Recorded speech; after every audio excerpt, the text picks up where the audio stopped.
Hey guys, welcome back to another episode of SciVL. So, today we're going to be working mainly on the visualization stuff, and I just realized this side terminal is not correct. I apologize for that. I, for some reason, was in a bit of a rush this morning. I had a lot of stuff to catch up on, and I was not able to catch up on it all before starting today's stream, so I definitely apologize for that. Basically, there was a huge discussion on Discord. Feel free to join Discord if you're not there already. Here's the Discord link. Oh, that's not the right one. Here's the Discord link. And if you go there, you'll find a huge discussion on a bunch of different things, so feel free to do that. Hey JSBP, thanks for coming in, and anyone else who's in, thanks a lot for coming in, really appreciate it. So let me think. Today we're going to be working mainly on the visualization stuff, like I said before. Now, this means what we're going to do, and yeah, I know this is somewhat debatable and somewhat, I guess you could say, I don't know, there's some problems with what we're going to do here, but what I want to do is I want to take the scientific visualization library and move it into the new visualization scheme that we're working on before. So the JSPP, the main discussions happened also on GitHub, but it had to do with like the output file and all this other stuff. So we'll see how that goes. Also, if you're not following on GitHub, there's a lot of stuff that happened there too. So as far as, well, things to talk about while we're kind of coming in, I really do appreciate all these conversations. They're quite good. Hey, Buttercake, thanks also for coming in. I don't know, I really like these kind of conversations. I know some of them are kind of pointless, but some of them are quite nice. Now, as far as the future is concerned, I've got some questions for you guys, and I don't know which one you guys prefer. So I have two possible ways to go in the future, and these will change kind of what we're doing today. So here's what I'm gonna ask you guys. So we have two potential routes. One, we have Haken's algorithm. Okay, this is a really cool one. And the other is the fractal flame algorithm. Okay, so here's the thing. How do I put this? I've been asking a lot of people for a bunch of collaborations, you know, just one person and then another person, so on and so forth. And I haven't been very successful getting collaborations. It could be because I have 10,000 subscribers and I don't get the number of views that would belong to a channel with 10,000 subscribers. I kind of get the views that would be that of a channel with 5,000 subscribers about, which is fine. I don't mind that. It just means that a lot of my subscribers aren't as active as they could be. Now, the reason I bring that up is I don't really know. Maybe that is the case. I don't really know why that's the case, but that is what it is. The point is, I asked two people for collaborations. They both said yes. Now, one person I asked for a collaboration, and I went to them and I was like, yo, I want to do a collaboration with you. How about we do something on this? And then they were like, yeah, okay. But then they weren't keen to learn what was necessary for that collaboration. So I was like, okay, well then, how about we do this? And it was kind of the Barnes Hut gravity simulation. And they were like, yeah, sure, that sounds good. But then I found a video by Minute Physics that kind of did exactly what this person's video would be on. So I was like, okay, fine. How about this? How about we say we want to do a collaboration together, and then you tell me what you want to do for the second part of the collaboration. Well, they then said, what about fractals? No, here's the thing. If you haven't seen my channel before, you might not have known, but we've already done fractals. Projects, I guess it's Fractode. Is that a thing? Probably. Project Simuleos. Fractals? Maybe not there. Maybe it's in Julia. Skillpill? Skillpill. Julia. There we go. LS. CD examples. LS. And there should be a CD. Where is it? Fractal. LS. And we should be able to just look at the fractals as they're created. So if I run Julia fractal.jl. Give it a second to run. Sorry for the yawn. I think it should run. Maybe.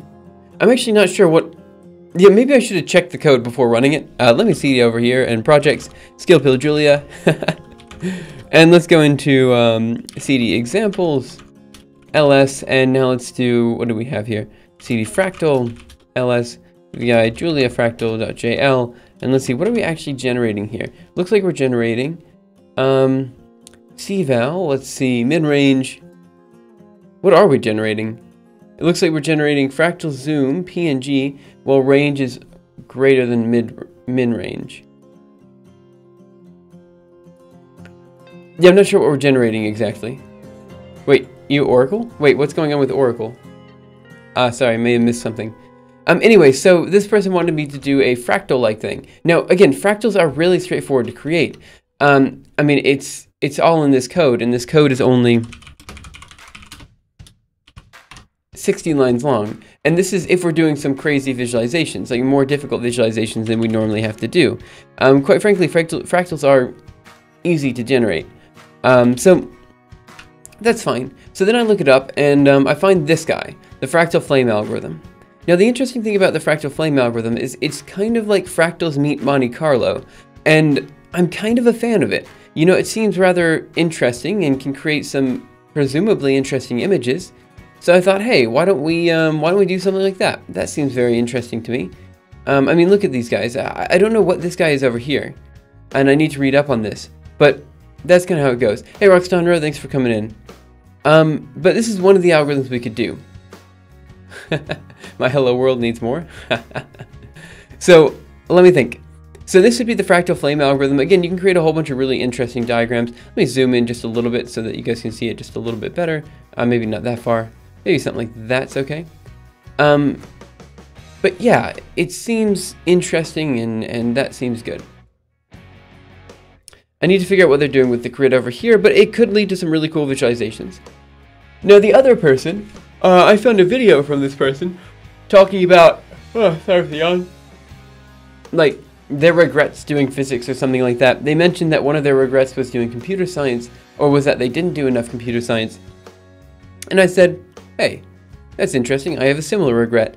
And then they were like, oh, hey, I've seen your channel before. I really like it. And I'm like, oh, cool. That's good. That means that you know the kind of stuff that I do. And then I contacted them, and like within the day, they were just like, well, you know, very soon. Within the day, they were like, hey, let's do something. And I'm like, yeah, okay, let's do something. And I said, well, I kind of contacted them. Anyway, it doesn't matter. They wanted to do something with braids. And I was like, well, braids, I don't really know much about braids, but I know a lot about knots. And so what I thought then was, how about we do Haken's algorithm, which is the unknotting algorithm. Basically, as you guys know, or maybe you guys know, this over here is an unknot. It's just a basic circle, but this is also an unknot. It means that there are no crosses or anything. It's just kind of a tangled unknot. So Haken's algorithm takes something like this, which is actually just a circle, and unknots it. And I thought, hey, that's a really interesting algorithm to do. Let's do that. So now we have these two potential ways to go in the future. We have the fractal flame algorithm, and we have the, oh, what do we have here?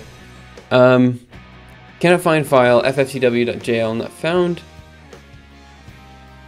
Argument error, image view not found in the current path. Oh my gosh, this is such a pain. Okay, well, regardless, I've done this before. Let me just cd ... ls, and let me just show the images that I have already generated. Yeah, I unfortunately did not create a video of them last time. So then we do, let me just go into Mirage Fractal Zoom, that PNG. So here's one of the fractals that we generated with that code before. And then here is the other fractal. So like basically the idea is, screw it, I probably have it up on my Twitter. Let me just go to my Twitter real quick. I know I posted them there. The Twitter, sorry, this is really dumb, but this is the only place I can think of to go to figure out where these videos are. Just don't sleep anymore and do both. Well, I'm actually genuinely interested to see what you guys are most interested in. So here's the two videos. This one. I'm sorry, this one, where we're just continually moving in further and further into the fractal. And then this one, where we change the fractals, like how the fractal works. Yeah, when we did these, I was a pretty big fan of them. But again, it's a super simple code to write. It's like 50 lines of code or something like that. So it's relatively straightforward there. But the fractal flame algorithm can produce some interesting things, and it doesn't seem like it's too complicated to create. So I thought we could go that way. Anyway, I'm interested to hear what you guys say. Would you guys rather us focus on the unknotting algorithm over here, which is kind of more mathematically interesting, or the fractal flame algorithm, which can produce prettier pictures? Either way, we're going to do both. The question is, which one do we prioritize? The unknotting algorithm is kind of an almost definite, we're good to go there. The fractal flame algorithm is a I guess you could say a maybe at this point. The other person hasn't quite contacted me and let me know that they're okay doing it yet. So, anyway, there's some interesting stuff here. So what do you guys think? Unknotting problem, fractal flame. Straw poll topic, unknotting fractal flame. Ooh, did that create a straw poll? That's really cool. Okay, what do we do? I really like that bot, man. Okay, I'm not gonna vote because you guys will know my my preference if I vote. Let me see what you guys say. No one cares. Okay. I don't know though. The thing about fractals is they seem cool, you know? That's exactly what it does. It's really cool. Anyway, so fractals seem cool, but I don't know, sometimes I get the feeling that they're kind of oversold because I feel like everyone does a fractal video at some point because they're just pretty and easy to create. And if you're just gonna do... Oh, did you? It's probably okay. Fractal frames. That's okay, don't worry about it. I'm gonna CD over here, and we're gonna CD over here. Man, I did a whole bunch of crap. CD into projects, and now SciVL. CD into projects, SciVL. While that poll's going, I'm also going to very quickly just do a get status over here. Oh, it looks like there's a bunch of things that were changed. Get poll origin, what am I at, beta? Something like that.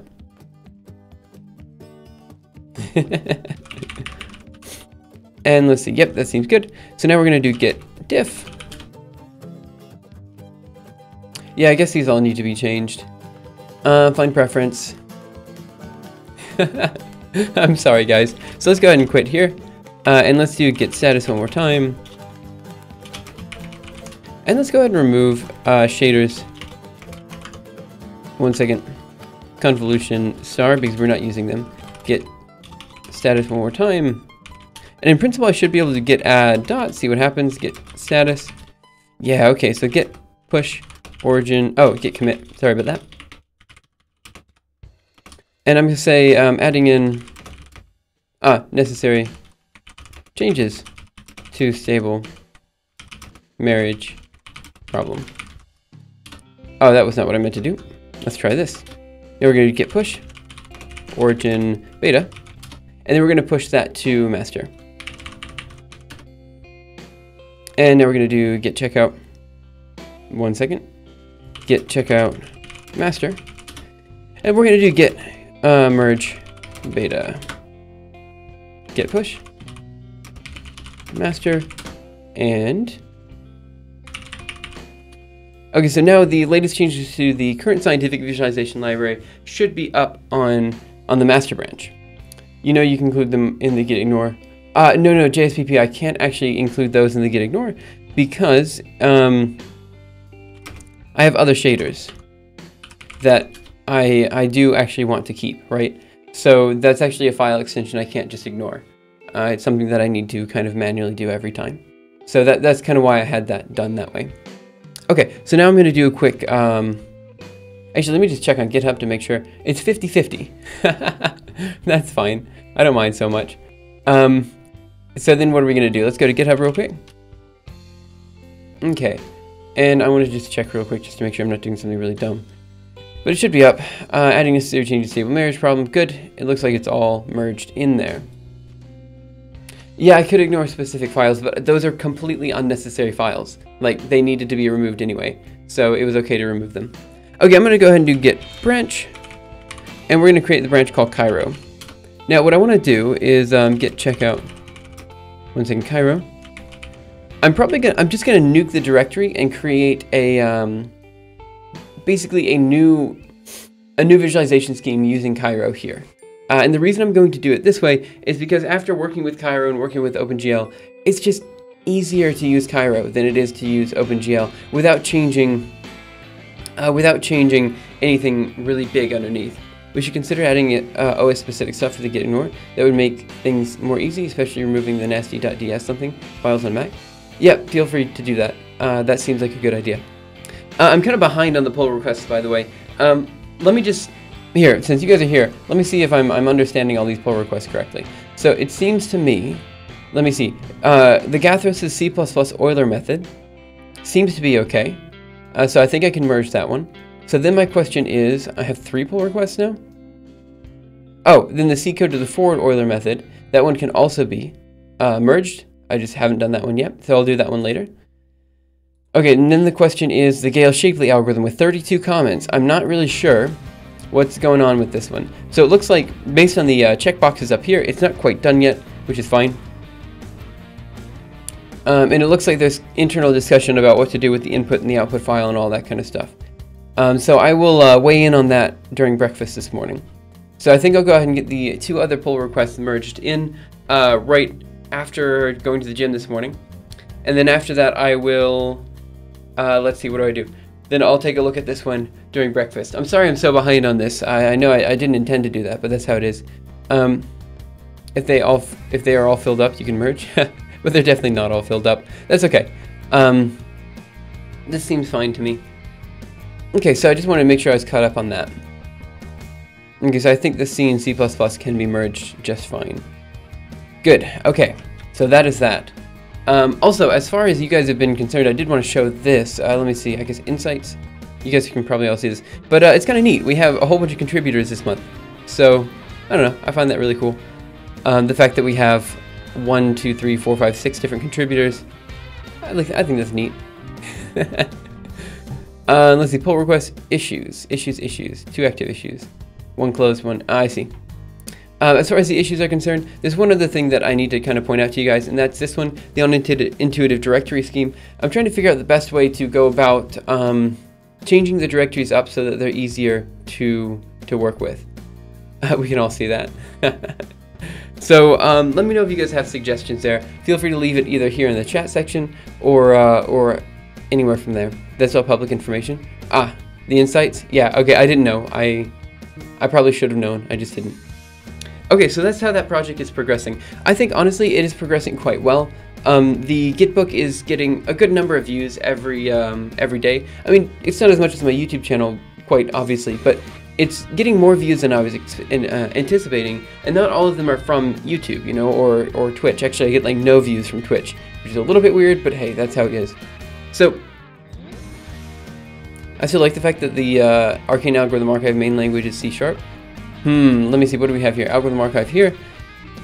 Yeah, it's weird that it's not Julia, because more is written in Julia, but I think, yeah, even if I write the other code in Julia, it's still not going to be Julia.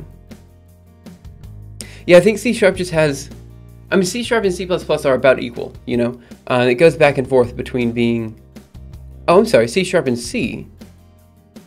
C++ isn't even on the list. Oh, no, it is on the list. Never mind, we got this wrong, man.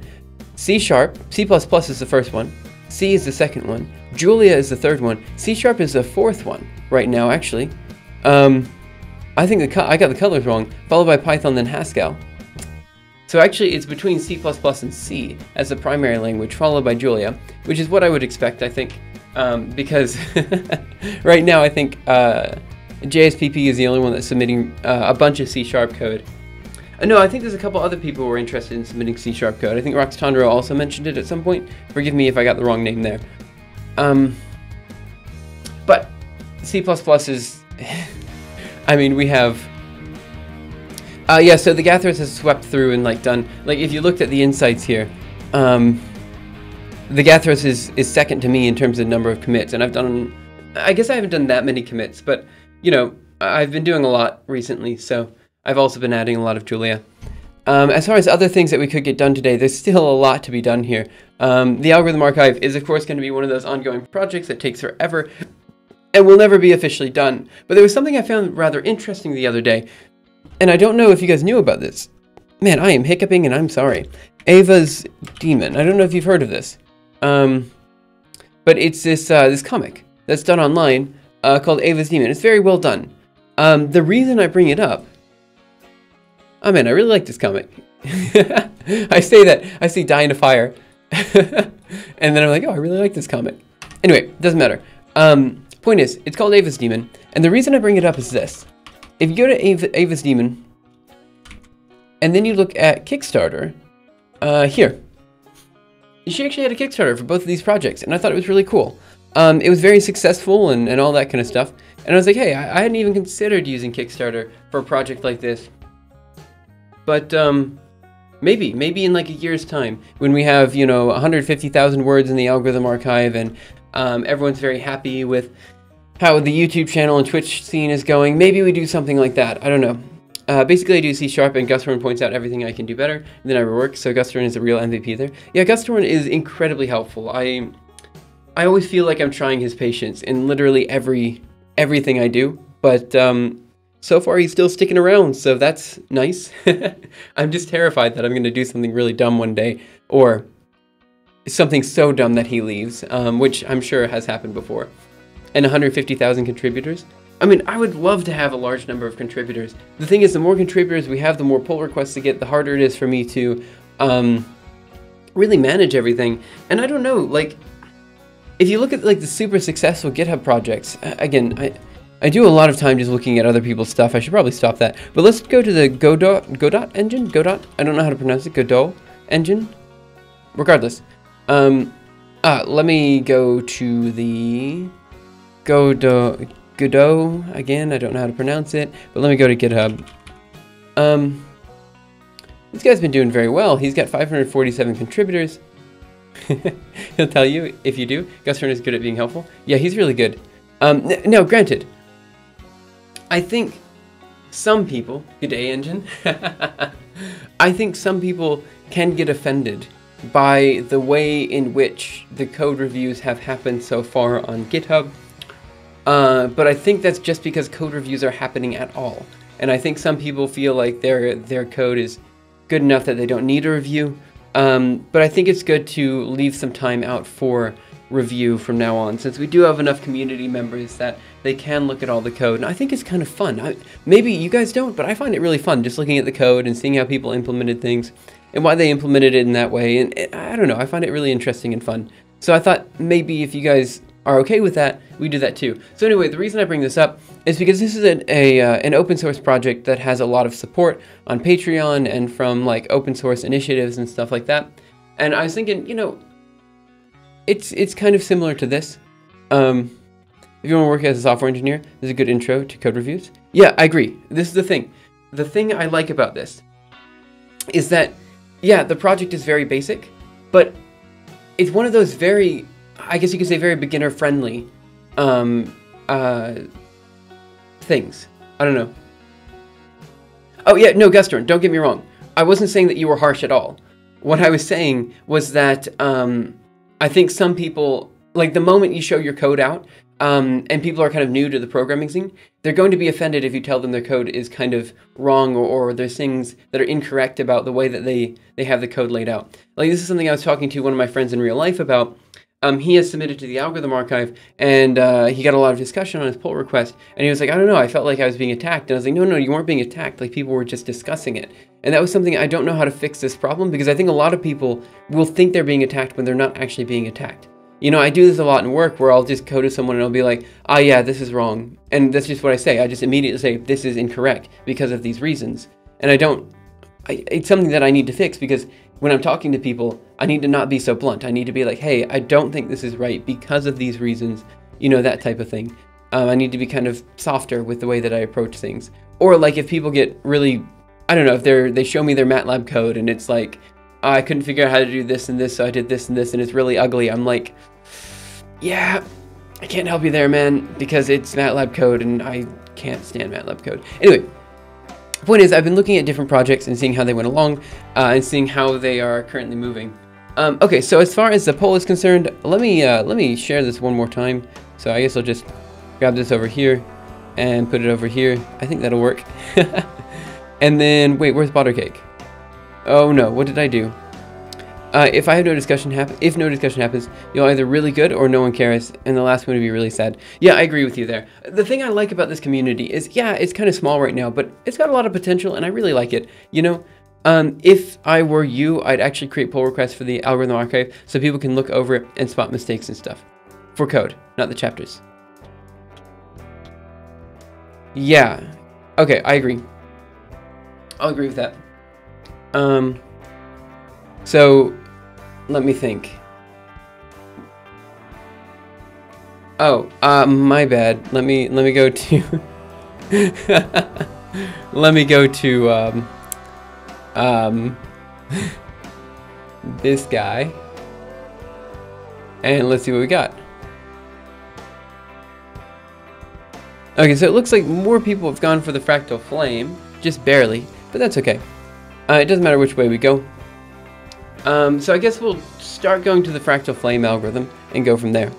What's up with the 1970s shirt? Dude, come on. 1970s?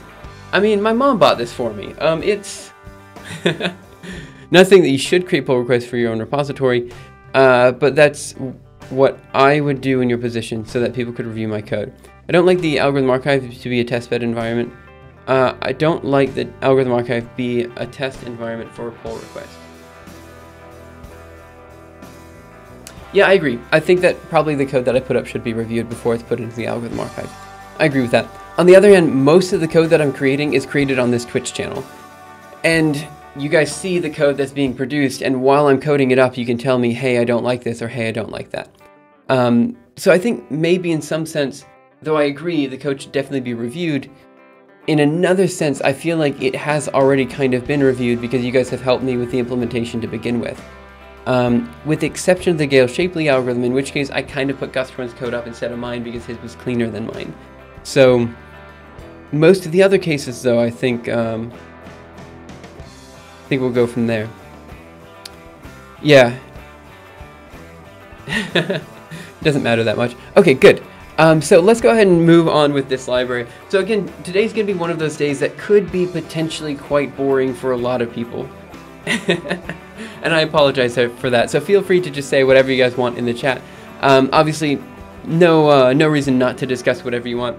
But for today, what we're going to do is we're going to rework the scientific visualization library so that it kind of has Cairo in it instead of OpenGL. Now, this is, of course, a contentious decision of mine because the scientific visualization library is an OpenGL library right now.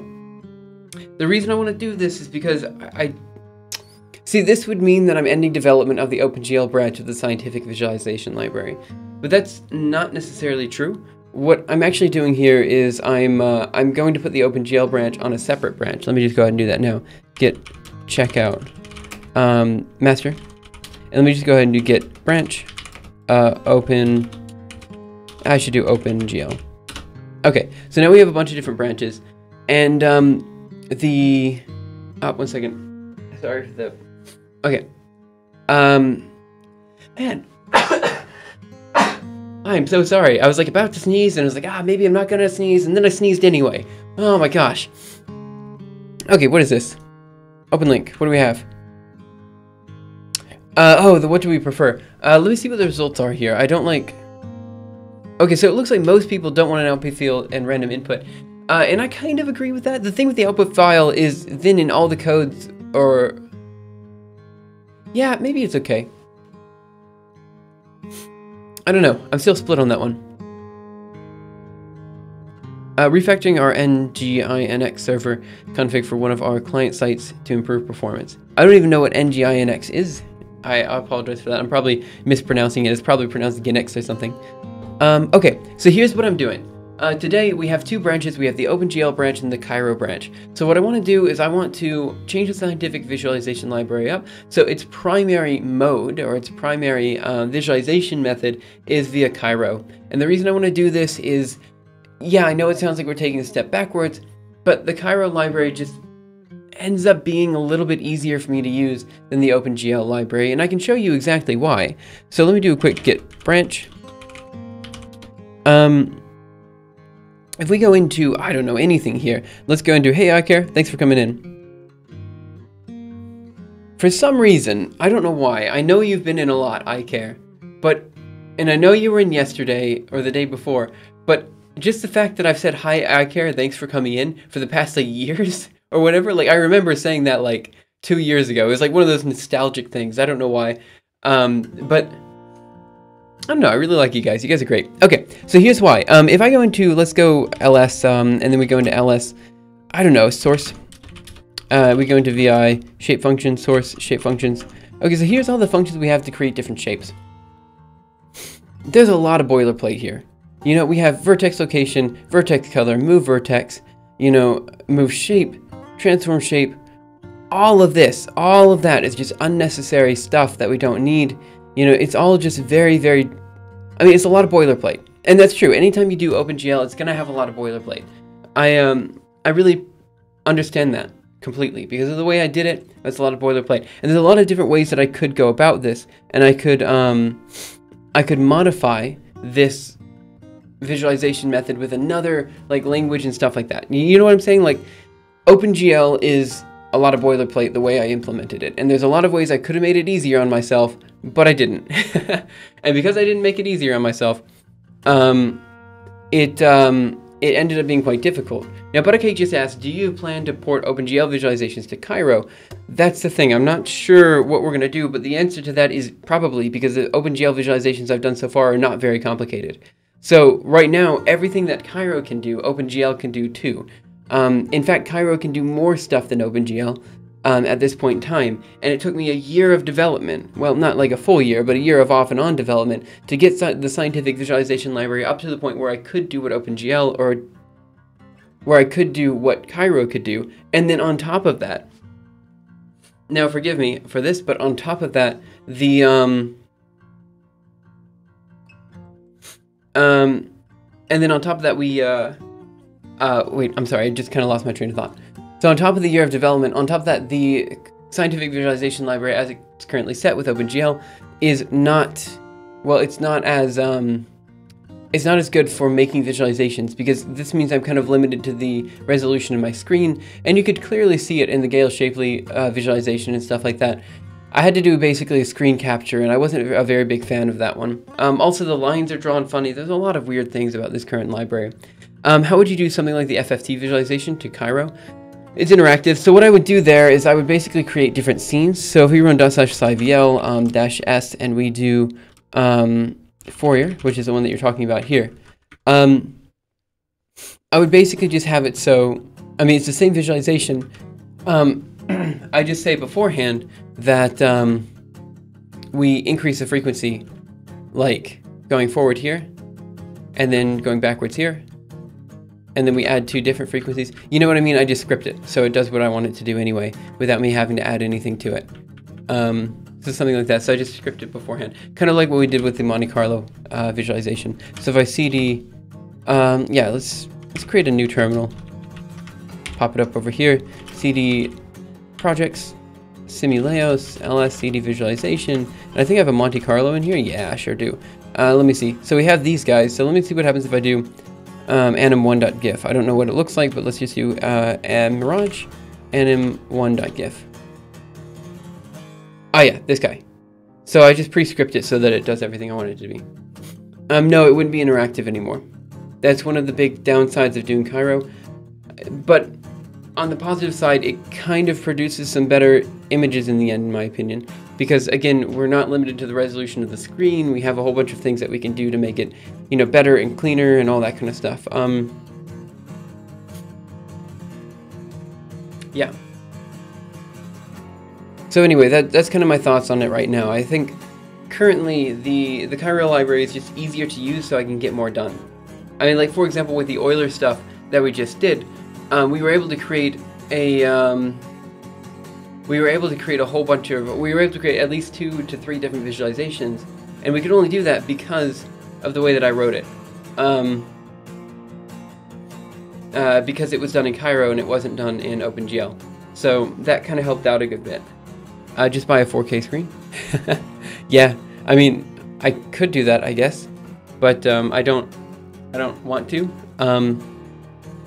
I don't know. Also, like, the other visualization library I was thinking about doing is I was thinking about using the Manim library from 3Blue1Brown, and again, his library is great, but it basically does the same thing that my old Cairo library did. It generates a bunch of images, and then it pipes those images through FFmpeg.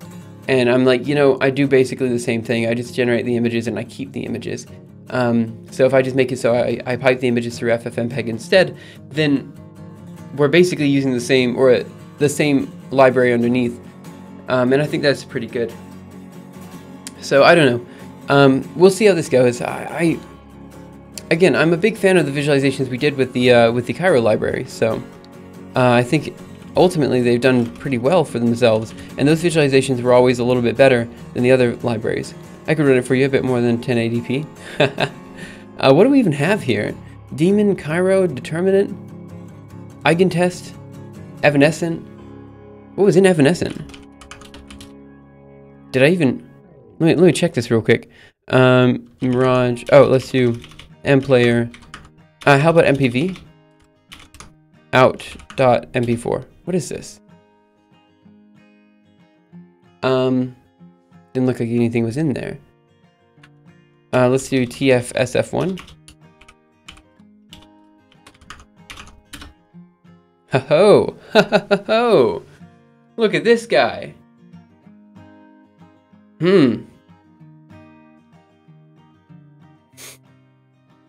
Man. I remember that guy. Yeah, so we send a single wave of light forward in 3D space, and it reflects off the boundaries. Wait, do you guys even see this if I move it? Let me see something. Oh, you guys, yeah, you do see it. Okay. Man.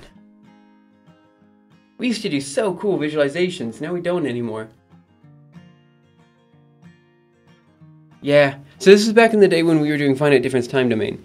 Hey, TT Designator. Thanks so much for coming in. Yeah, okay, fine. This sold me. We were able to do way cooler visualizations when we did the previous visualization scheme. I think, anyway. It just seems like we could do more, and I didn't have to cut as many corners. And I think that's good. Also, the fact that it generates static images is great, because that means when I'm doing images for the Arcane Algorithm Archive, I just grab one of the image. I can actually create an image for the Arcane Algorithm Archive, which is nice. Okay, good. So that's something else I wanted to look into. Okay, so now I'm kind of sold on moving back to Cairo. I mean, looking at the visualizations we used to do versus the visualizations we do now, I mean, the visualizations we do now are not bad, but I think the ones we used to do just were way poppier. Like, they were better. I mean, if we look at the Euler visualization, again, I don't know why I just deleted that. I can just projects, SciVL, Euler, yeah, Euler here, and let's just run the last Euler and see what happens. Oh, actually, let's go into vi Euler.cpp. The other nice thing about this is it's just a single CPP file. I don't know, yeah, let's just make that, and let's run this. I mean, this visualization I think turned out very well. I'm a big fan of it. So I don't know, this is kind of the thing I've been thinking about recently, and I think Cairo is a better option for now. So let's run the last Mirage, and where are you? Of course, it's not there. Mirage temp image 00000.png. I mean, it just looks. Oh, that's all white. Why is it all white? Oh, I know why it's all white. Let's go into vi Euler.cpp, and let's change the background color to all black.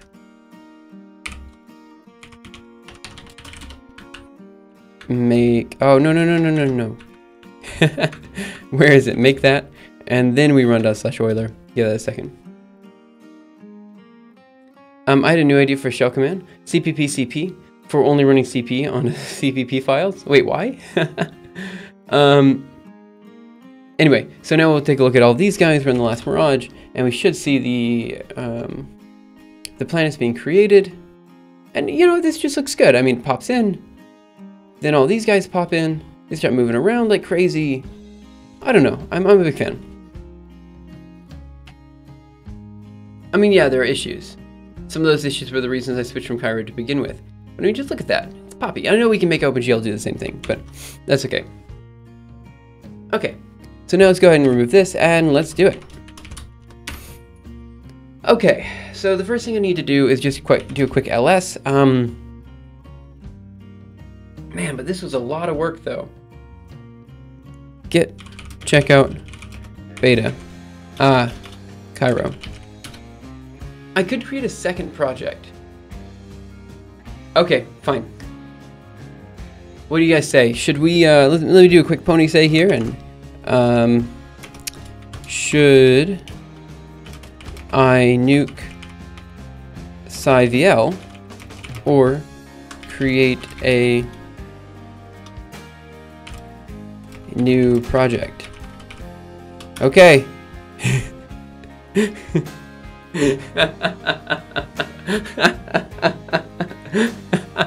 Oh man, if someone pops in, they just left. They just left based on this one command. Hey, that's your fan. Nice shirt too, I guess. Alright, let me clear this. Get that off the screen. I'll create a second straw poll. Screw it. I mean, today's a straw poll day. Straw poll. Let's go. One of these days I'll actually get work done, but that is not today. There we go. Here's what I'm gonna say. I'm gonna say create new library or nuke SciVL. Kill SciVL. You won't use it anymore. Create new repo just in case. Other. I don't think we need another option. So create poll. We apologize for an unexpected error. This is our fault, and the error has been logged. If you want to report this, include the following information. Okay. Create poll. Okay, I can't create the poll. Shoot. SciVL is the current visualization library that I have been using to create the visualizations as of 2017. Yeah, let's try the straw poll command, because this one apparently didn't work. Let's use straw poll. And then how do we do this? You did it just a second ago. So let me do page up a couple times. Let's see, straw poll, where's butter cake? Topic, unknotting problem, fractal flame. Okay, so we're gonna do kill SciVL. Let me think. How to proceed?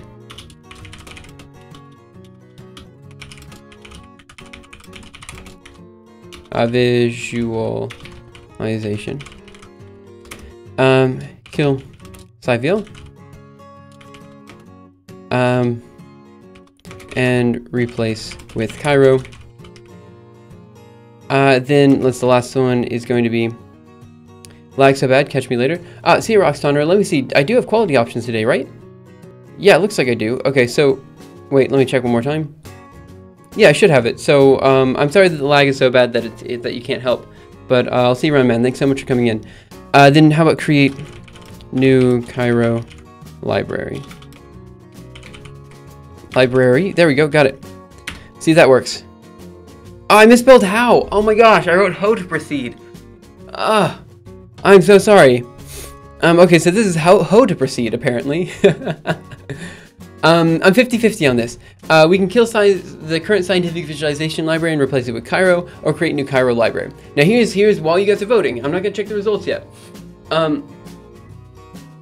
It would be new repo. It would be a new repo with the with Cairo instead of OpenGL. So here are the arguments on both sides of the case. One, I will probably not be using. I'm sorry about the hoe, guys. Sorry about everything. But I will probably not be using the OpenGL library for a bit.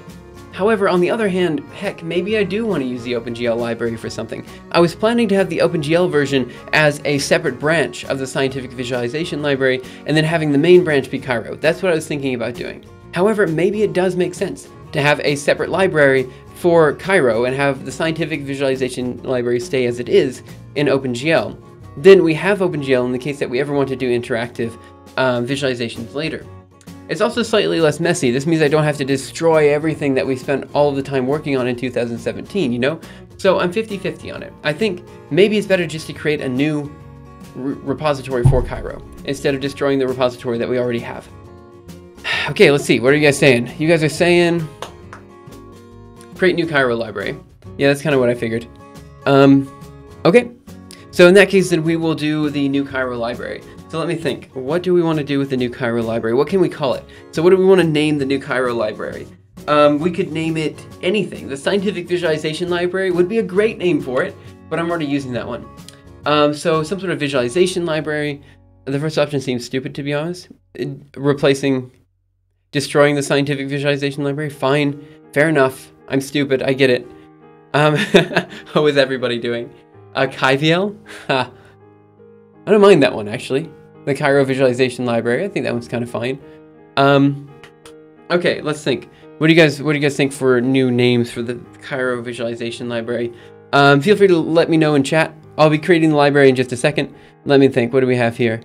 So if you guys have suggestions, let me know in chat, and then we can go from there. Again, it's like some sort of Cairo-based visualization library. So SciVL does work. SciVL? It even rhymes.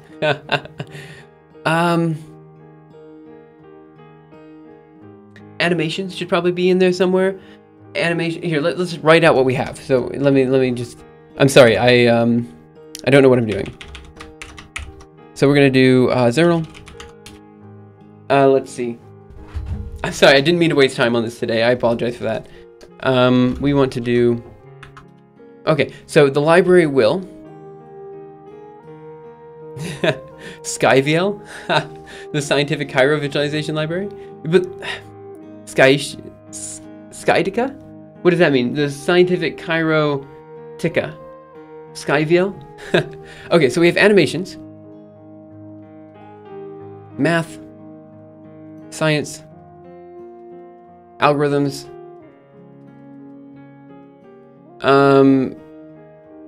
guys, is there any free resources on the net where I could learn what I need to understand what you're doing? So right now, Fled, right now we're actually just creating the new library. So what I'm talking about is, how do we make animations? SciVL. And right now what I'm doing to make animations is either OpenGL or Cairo. They're two separate libraries. So here's the Cairo base, because I assume you already know OpenGL, or know what OpenGL is. Should be here. Is what they use underneath for GTK, I think, or something like that.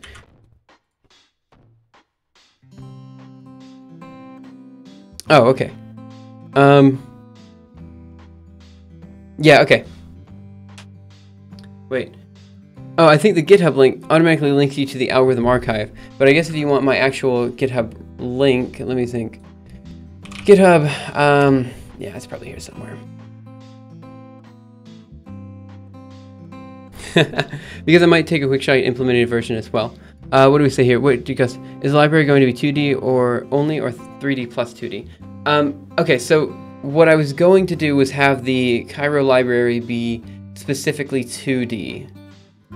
Yep, okay, you just sold me, Gustorn. I need to create a separate library for Kairos in particular, because the Scientific Visualization Library is an OpenGL, so it can in principle do 3D. I'm bad at it, so I couldn't figure out how to do it. So yeah, fine. We'll keep the Scientific Visualization Library separate. We'll have the Cairo Visualization Library for 2D. And what's the next bit going to be? Ah, your profile. So I'm sure you could find it, but yeah, okay, never mind. I don't even know why I put it. SciVL, I like that one. Okay, so we have animations. I mean, I know absolutely nothing about programming. I'm an absolute beginner. Maybe I could learn a little bit of what James is doing as a hobby, if you guys don't mind giving me a direction. Oh, yeah, 2D makes things a bit easier. I don't like writing 4x4 matrices. It's just so boring. Yeah, I kind of agree with you there. So, I also... Here's the thing. I feel like, because Cairo is kind of simple, we can do cooler animations, you know? Fled, as far as where to begin programming, that depends on what you want to do. But Gustorn would definitely be able to help here if he's willing to help. He's been helping us so much that I feel really bad. Okay, let's get this done. I'll talk about the starting programming thing in just a bit, and we'll go from there. Okay, so what do we have? Animations, math, science, algorithms, library. These are all the words that we have to mash together. Amsal. Done. He seems like someone who knows how to start in giving directions. Let me think. So what are the names that we actually got?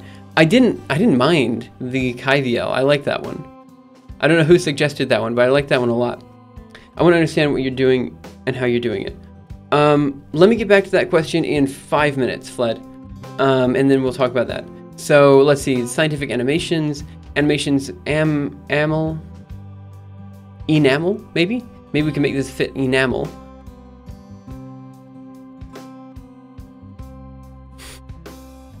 I don't know. HoVL, but what does HoVL stand for? What? I don't understand. What would HoVL stand for? The Holy Visualization Library? I mean, come on, that doesn't make any sense. Let's think. I'm keen for SciVL. I like this one a good bit. That's a good brainstorming session there. High Octane Visualization Library. I don't think that's okay. I don't understand how that would follow. But I mean, it's a nice try. Don't get me wrong. It's pretty good. Fled from nowhere. Also, you got some directions that you should join our Discord. He is actually on the Discord, but he doesn't talk so much there. Books are usually a great way to get intro to programming. They start easy and teach you programming language step by step. You just have to choose a language first. Okay, let me think. Cairo Visualization Library, Cairo Animation Library, Caval. Is there a way to turn this into Cavalry? Cairo Animation, and then a re? Like, how can we get the re at the end here, right? So Cairo Animation Visualization Library re, Cavalry, right? That sounds pretty cool. I'm sorry, that's really dumb, but this is literally every time I make a visualization library, or every time I make a library, I always spend like at least 5 to 10 minutes brainstorming the name. I don't know if you guys do that, but I also do that thing. I hate programming books, but it does work for some people. My opinion is kind of in between that of Buttercake and Gustorn. I honestly believe that programming books are good. However, I believe that they're good up to a point. You go up to a point that you learn all the basic syntax, and then after that, once you can compile, once you can get everything done, then you move on to working on your own projects. I think at some point it kind of loses its drive, or I lose my drive to move forward with the book. I talk about in my WoW Guild's Discord, and that's to sign up for raids. How to think like a computer scientist with Python 3 is a great way to start. Re, I don't know what the re is for. I got into programming with a book. Simulates Henry Cavill? I don't know what this one is. Switched quite quick to Udemy and C#. Yeah, fair enough. Let's see. Fled from nowhere. Hey, Slayer Darth in the Discord chat. By the way, I also have the Discord chat up. Good. Great. Okay, so I don't know how to change this to Cavalry. I'm trying to think about it. Library, but I can't think of anything that starts with RY. So, whatever. We're going with SciVL, unless you guys are significantly against that. Let's do it. SciVL, that's what we're doing. What am I doing with my life? What am I doing with my life? Oh man, this is not the time for an existential crisis. Let's go, let's go, let's go. What am I going to do? I need to create a new repository. I haven't done this in ages. New repository. Let's go. Cavalry as a remake, because you're remaking the scientific visualization library. Ooh, that one's not bad. That does it. I think there are just so many ways to start. It's quite overwhelming. Your first programming book should be The C++ Programming Language by Jorn Strostrup. Yes, I mispronounced the guy's name, but that's okay. I also find what doesn't help me is when the documentation is laid out poorly. Yeah. But presumably there are some shorter roads. Okay, so repository name. We're going to call it SciVL. Again, that's what we're doing. Cairo-based 2D. Let's do 2D. Cairo-based visualization library. Okay, it's going to be public. We initialize it with a README. Git ignore. Let's see, what do we have here for the git ignore files? I know we want the .o files here. Git ignore. Add license, MIT license. I always go with MIT license. I'll add the git ignore file in just a bit. MIT license. Okay, everyone okay with this for the library to start? Like I'm reading up on library, but I can't get past the poor doc layout. I think we can all agree that the place to learn programming is Stack Overflow. I think you can learn a lot from Stack Overflow, but you don't need, obviously not everything. But how do you know which street you can drive best? It's just something you can't know at the beginning. Fair enough. Massive walls of text, not particularly readable. You disappoint me again, James. The first brony not picking SciVL. I am so confused. I mean, I'm sorry. After you got the basics, sure. MIT installment doesn't approve. Oh, come on. No, SciVL doesn't make sense. If you, okay, fine. I will give you guys 5 minutes. If you guys can make SciVL a legitimate acronym for something that we're doing, you know, visualization library, sure, but what does the HO stand for? Like, happy object visualization library, holy object, honorary visualization library. I can't figure it out. That's your fancy round. Thanks so much for coming in. I think MIT is the most sane default language license. I agree with you there. Okay, I mean, come on. I'll give you guys 5 minutes. I will make the decision at 6 o'clock on my clock. So, go ahead. We can brainstorm it. High octane just doesn't make any sense. Why? Why? What does high octane? I mean, it doesn't. It's a visualization library. It is a visualization library for Cairo doing mathematics animations. We could do MoVL, mathematical. No, oh, doesn't work there. Mathematical object visualization library, happy object visualization library. What would the H stand for? Butter cake. That one's actually not bad, but then it would be SciVL, right? Because you don't usually do the O. Let's see, Harbinger? That's probably not gonna work. Hokkaido official visualization library, but I'm not in Hokkaido, I'm in Okinawa. Let me think. Happy H. Let me see if I can find synonyms.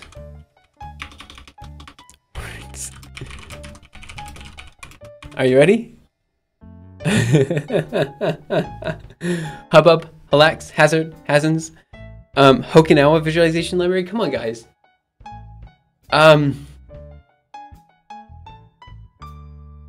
Cool. So I got some GitHub notifications that I can check out in a bit. H is silent. An algorithm. Oh, this song. Every time. I'm gonna get some water real quick. So.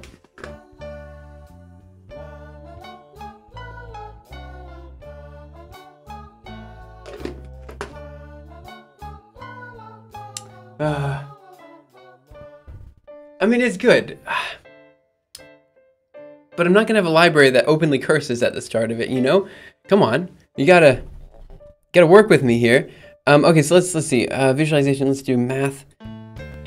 Hologram. I'm just Googling mathematical terms. Hydroxide. Again, hydroxide doesn't make sense here. Mathematical terms starting with H. Hilbert problems. Hyperbola. Hyperbolic geometry. Nothing, man. I mean, this can't be the hyperbolic visualization library. I'm trying to come up with a Japanese science-related thing starting with Ho, but I'm drawing a blank. Whew. If you could do that, I'd do it. I would do it. Kagaku, I don't know.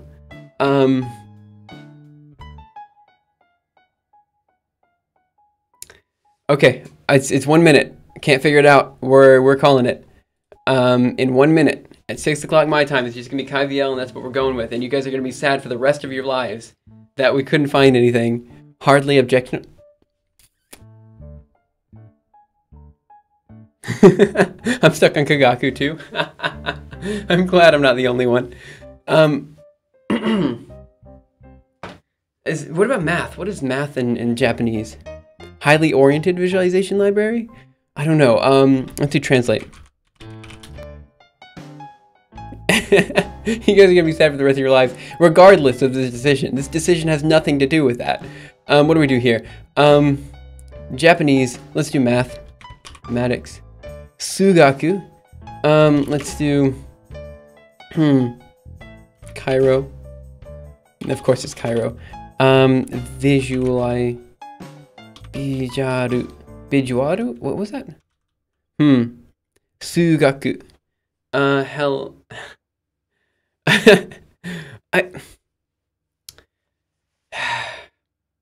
Okay, fine. We could do hell of a visualization library. I don't mind that one. All right, fine. Honest poll. What do we name it? Let me think. Create new or nuke. This one's... Oh, this one didn't work last time. Let me try strawpoll.me one more time. Okay, and let's try it. Alright. Hyper ritual. Anyway, it's 6:01. It's time. We're going to call it SciVL. I feel like I'm not happy with the heck of a visualization library. I feel like maybe it's not quite right. Okay, so we're going to do create a new repository, SciVL. That's what it's called. That's what we're going to go with. Create repository, public, private, 2D category-based visualization library, create repository. Done. Created. And now we're going to do clone or download. We want to download zip.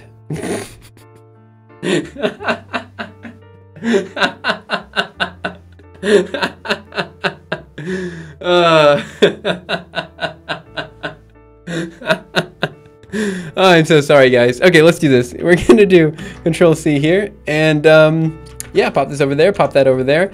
CD ...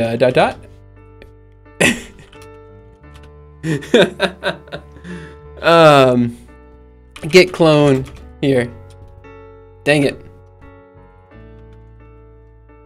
Git clone there.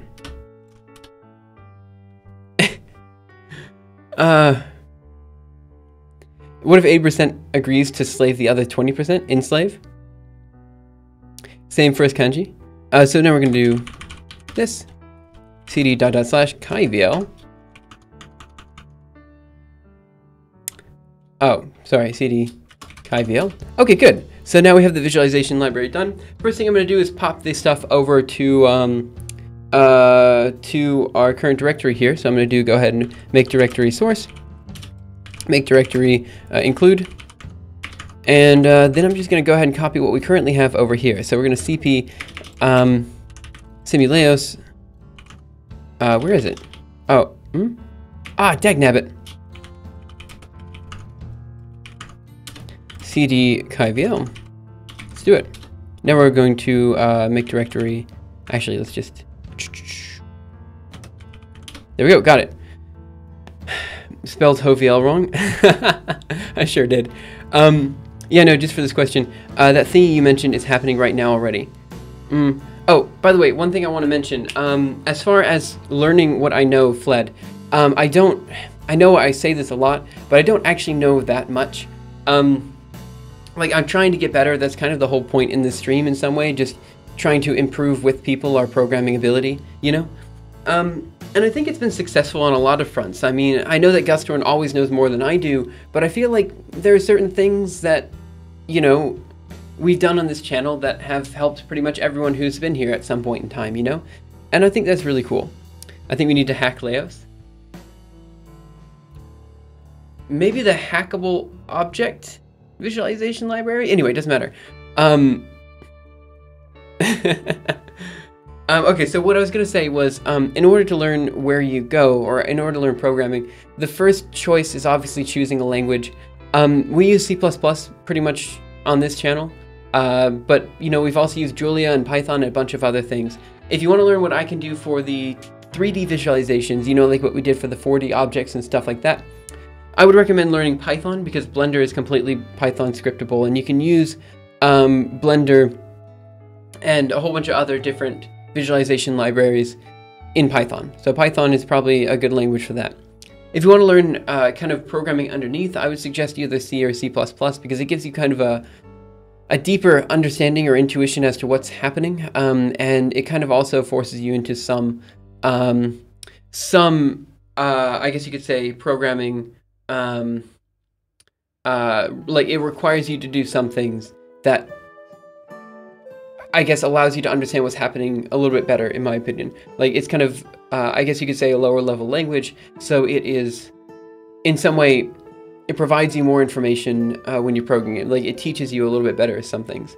Yeah, I agree. I agree with what TT Designator said. Python is pretty much always the second best language for any problem.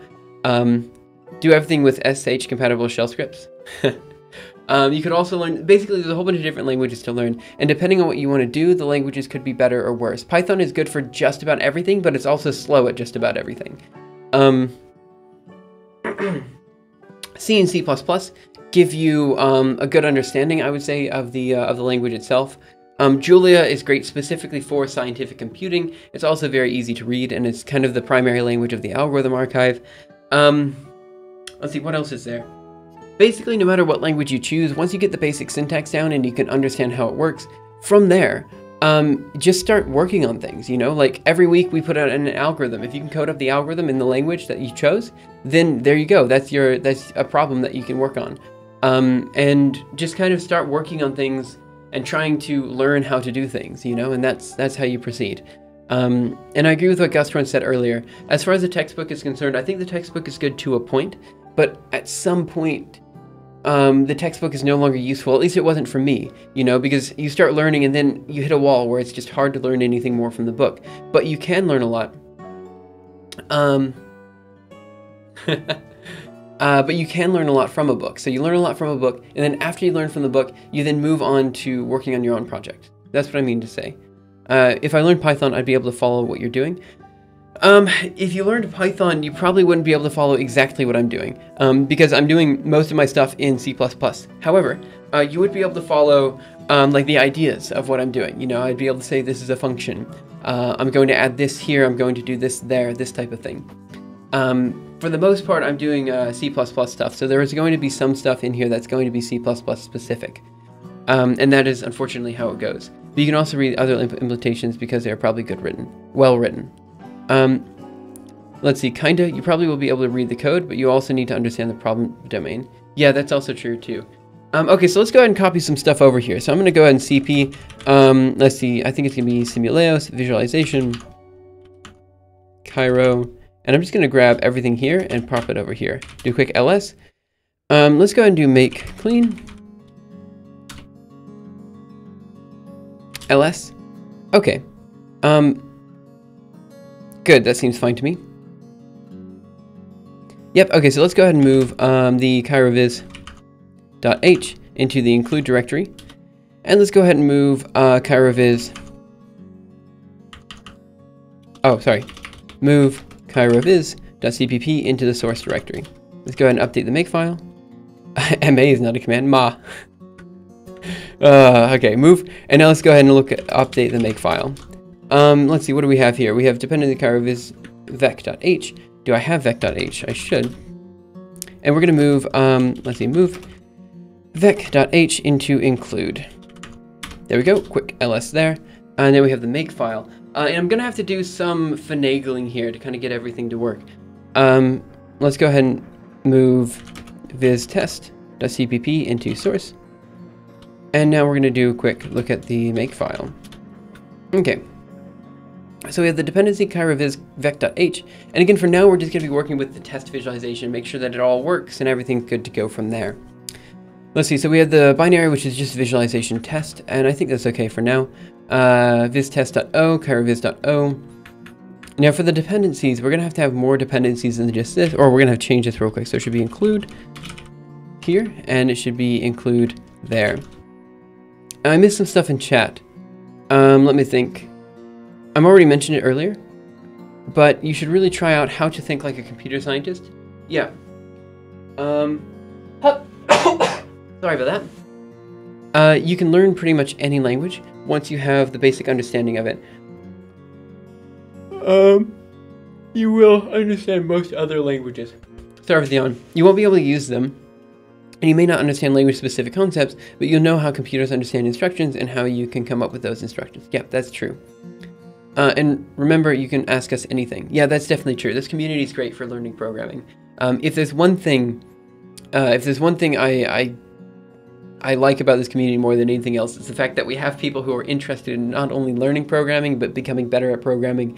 It's just great. I mean, I don't know. Like, when I was younger, I used to play a heck of a lot of video games.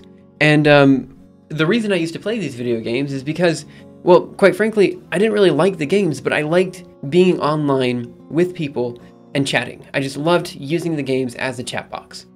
I don't know why, that's just what I liked doing.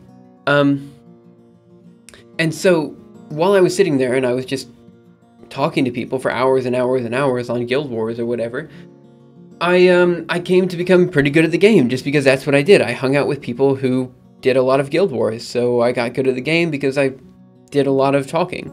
And I feel like if there was a community that was, you know, decently popular and filled with people who were just doing programming together, that would have been something I would have loved as a kid. Because I genuinely did like doing programming, I just couldn't do it with anyone. And so if we had a group of people that we could program together with, I think that'd be really fun. And that's kind of what I'd like to work towards, you know? I don't know how, I mean, we're kind of far away from that, but we're not so far away. You know, we have a community of people, and every time we submit pull requests, people talk about the pull request. You know, we discuss it. We say, why is this good? Why is this bad? And it's kind of fun. James was Guild Wars pleb. Third disappointment of the day. I'm so sorry, TT Designator. Can you guys write my thesis? Don't forget to inject yearly code, complete vaccination. Thanks, I'll keep that in mind. I'd like to help people with what I can give Shirley good help on. Yeah, that's also true. I think, I don't know. Anyway, as far as your thesis writing is concerned, I'm still writing my own thesis, or rather, I haven't even started writing my own thesis. So the answer to that is probably not. I probably cannot help you with that. Discussion on pull requests? I don't know what you mean. You mean, okay, we need to, you're right, I need to do less, I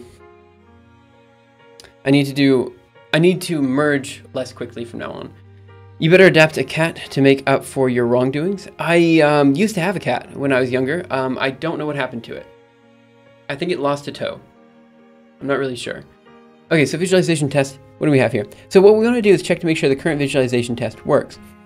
And then we'll kind of work on updating the library as we go along. So let's see, CXX, does this work? I feel like it's not going to work. Carviz.cpp. Carviz.cpp, but it's going to be source/carviz.cpp. But I feel like I'm doing something stupid here. This should be, I think it's going to be source/. Let's see what happens if we make that. No such directory, carviz.h, vi makefile. That's because, let's go into vi source, and I guess both of these, so carviz.cpp, this should be /include. And now it's going to vi source this test, and this should be /include.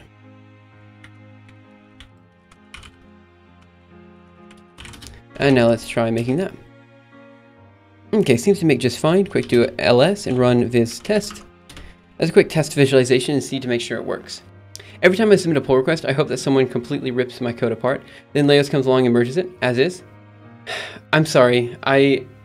Look, the thing is, the reason I was merging so quickly is because I kind of felt like I wanted to show people I'm very happy that they're submitting code at all, you know? And for the longest time, we didn't have discussion on pull requests because I looked at the code and I was like, yeah, sure, that's fine, you know?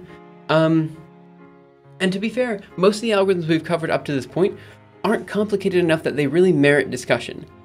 Except for the Gale-Shapley algorithm. That one did merit a lot of discussion, and I should not have merged pull requests as quickly as I did during that. I learned my lesson. From now on, I will let people talk about pull requests before merging them. So I'll give it a 24-hour delay at least before merging them into master. It's not that you merge too quickly, it's just that nobody ever sees them to bother with my code. Seems to bother with my code. Oh, prepare the next time. Probably brings a smile to the author. Just right, I'm happy. Oh, fair enough. So I guess I'll say thanks a lot. Yeah, anyway, we'll figure it out. Let me do a quick ls here. Now let's do a quick ls temp. Actually, just Mirage should run.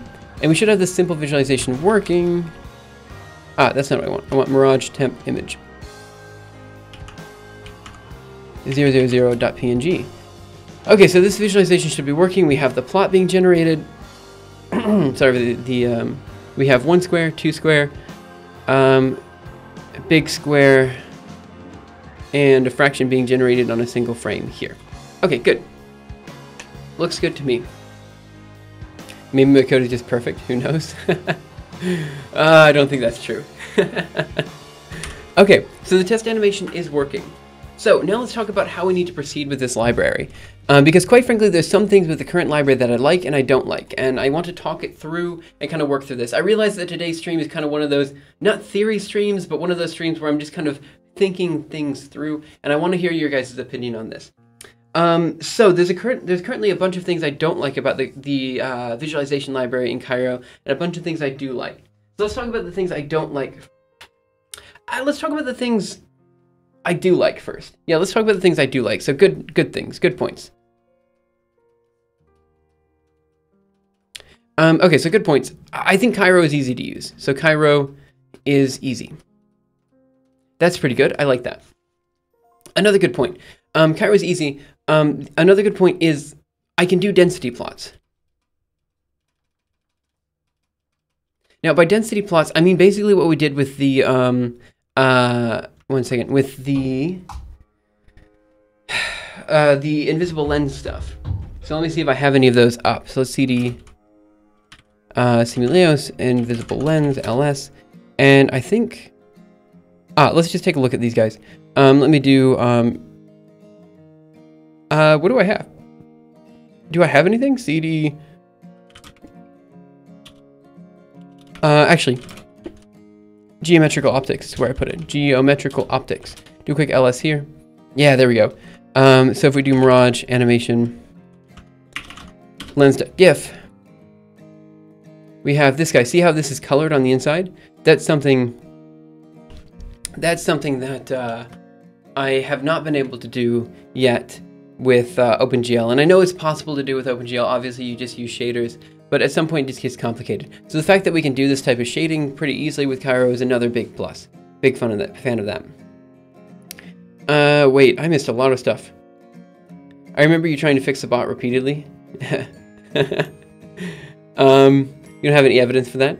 I think he does have evidence for that. I think he can just go to the stream when you were doing that and take a look at it. Do we burn people that mix spaces with tabs at the stakes, or do you just banish them forever? Vote burn slowly. TT designator, just to be clear though, people can mix tabs with spaces if they do it like so.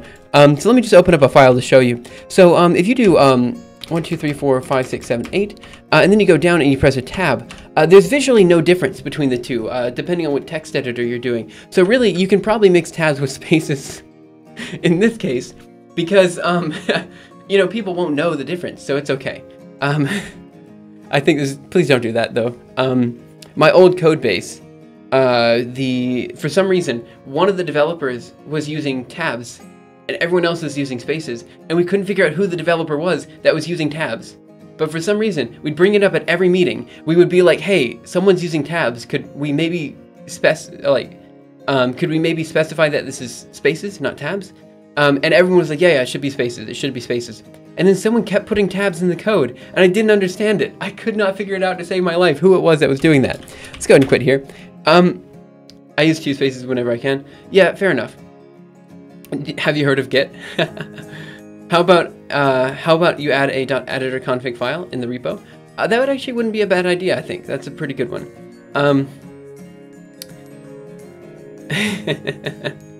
I just realized that for everything I did, it automatically converts tabs to spaces. Yeah, I think you can do that. It's soft tabbing.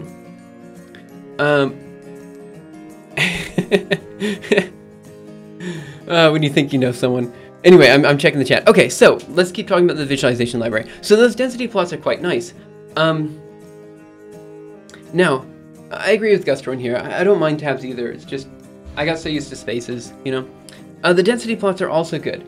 Now, the other thing I like about this is the fact that I can generate high quality images. So I'm going to do high quality images, which again, these are things that I can do with OpenGL. It's just a lot of work that I can't currently, that I'm not willing to put into it right now. The other thing is the ease of creating shapes. Now by this I mean with the OpenGL library, because everything has to be done explicitly in real time, if I'm going to create a new shape, I have to basically work with vertex array objects and vertex buffer objects, and it becomes very complicated very quickly, you know? With Cairo, it's super simple, right? I just draw a line, and that line is where it's, you know, is drawn. So these are all good points. Now let's talk about the flaws. Okay, there's a lot of flaws here. The first flaw being a big one that I keep running into, and I hate the fact that I keep running into. And this is how we generate images. So I'm going to say animations are secondary.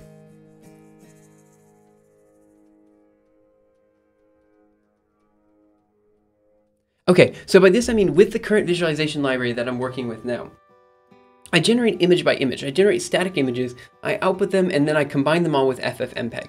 Now, this isn't a bad idea in principle. However, I should write a way in. So the solution to this is, I guess I'll put the solutions in blue. The solution is to pipe to FFmpeg. Okay. Now, in addition to this, animations are secondary. Let's follow up on this with another point. The way it's currently done is there's an odd mix between doing things in a time-dependent manner and doing things in a frame-dependent manner. So let's talk about frames versus real time. Okay, what do I mean by this? I mean that every time I write, like maybe I say a function is generated at a particular time. Let me go over here and let me do a quick cd into source. Oh, where am I? Oh, I'm in the wrong directory. It's just cd and cd into projects. SciVL, ls here, and let's cd into source. Just go into vi viz test.cpp. Okay, so whenever I animate something, like I grow a circle, I basically say, or grow rectangle or any of this type of stuff, I give it first the layer that it's drawing on, and I do like the layers. But then secondly, and then render with a fixed frame rate and FFmpeg. So let me clarify what I'm talking about, and then we'll come back to the discussion here. So we have layers that I'm drawing on. I like the fact that I have different layers that I can draw on. I think that's very useful. Then we say we have 1, which is a frame we're drawing on, the size of the object itself, which in this case is 100 by 200 pixels. We have the origin, which is a location, the dimension, which is going to be, what is dim in this case? I actually don't know what dim is in this case. And then the color, right? So every time I create something, I create it in something like this. And so again, I like the layers, but I give it a particular frame to draw on. Now, this is redundant, like Gustorn said, because every time I generate I guess you could say, a set of frames, I always give it a frames per second value to work with. So I give it like FPS of 60 or FPS of 30, which means that if I change the FPS, this whole thing gets rather annoying. So this is the idea. We have to choose between, are we drawing on individual frames or are we drawing with without frames? And I think Gustorn is right here. I think I shouldn't confuse the two. I think I should do it in real time. On the other hand, I did want to fully flesh out the thought, because honestly working with the frames is kind of useful in some senses, in some idea, or in some way. Jeez, I can't speak today. But yeah, I think you guys are right in the end. I think we need to change this to a fixed frame rate. So this is what we do here. So we say the solution here is to, Control-Z, work explicitly with real time. So that's another thing we need to fix. Okay, another thing we need to fix is the fact that the screen resolution is pixel-based. Okay, so let's draw what I mean by this. Page, new page before. TT designator, okay, gotta go. Have a good day, night, whatever. My fellow cat people, thanks for your stream. Thanks so much for coming in, TT designator. Millisecond resolution to work pretty well for anything you might want to do. Yeah, I'm pretty sure you're right about that. The thing is, for some reason, I had trouble doing the clock stuff, the STD Chrono stuff with C++ before. It's a huge pain in the butt. But I think I already have it written in a very basic way, I think. So I don't think it's going to be too bad to work with. I just have to make sure that the overall struct that's holding all of the parameters has some sort of time element to it, so I can tell what current time it is. Okay, so here's what I'm talking about, this pixel-based thing. I'm going to draw a rectangle. Ho-ho, look at how good that rectangle was. Man, I'm great at this. It has some sort of X and Y value here. The X value could be maybe 1,000. The Y value here could be, let's say 500. Okay. Now, what I would say is that the origin location, the location where I'm drawing an individual object, would be maybe here, which is at location, let's say 500, 250. Okay, so 500 in X, 250 in Y. Now in OpenGL, this was slightly different. OpenGL had a grid that went from -1 to 1 in X and Y. So this meant in OpenGL, if I wanted to get at the center of the screen, then I would say, okay, well, the center of the screen is simply 0, 0. super easy to do. That's not what I'm doing here though. Instead, I'm doing something different here, and I'm giving it also its radius of the object, the size of the object, everything in pixel values. Now this is again one of the things I'm not sure which way to go here, because I kind of like the fact that we have the pixel values immediately visible for individual frames. Because for example, let's say we wanted something that was 1000 by 500. Well, this would mean -1 is here, +1 is here, and it would also mean that -1 is here and +1 is here for y. Right, so the y values are significantly smaller than the x values. So if we wanted to find, like, let's say the radius of a circle, let's say a circle that kind of goes like this. Wow, I mean, it's a perfect circle, but that's not where the radius is. Then the question is, would this circle turn into an oval because of the change in the x and y dimensions? You know what I mean? Hedge 1993, I'm working on a new visualization library for basic animations. Well, rather reworking old visualization libraries for animations and stuff for, in particular, my YouTube channel and stuff that you can find in the link below, but also for the algorithm archive, which again, you can probably find below stream. I would do device-independent pixels. They're nicer to work with and scale fine. What do you mean device-independent pixels? Sorry about that, I'm not sure what you mean, device-independent. Yeah, I'm not sure I fully understand or follow that one. Let me get some water real quick. I've gotten a lot of discussion on the pull requests while we've been here. I guess maybe I should have... Yeah, that's fine. Density. Let me think.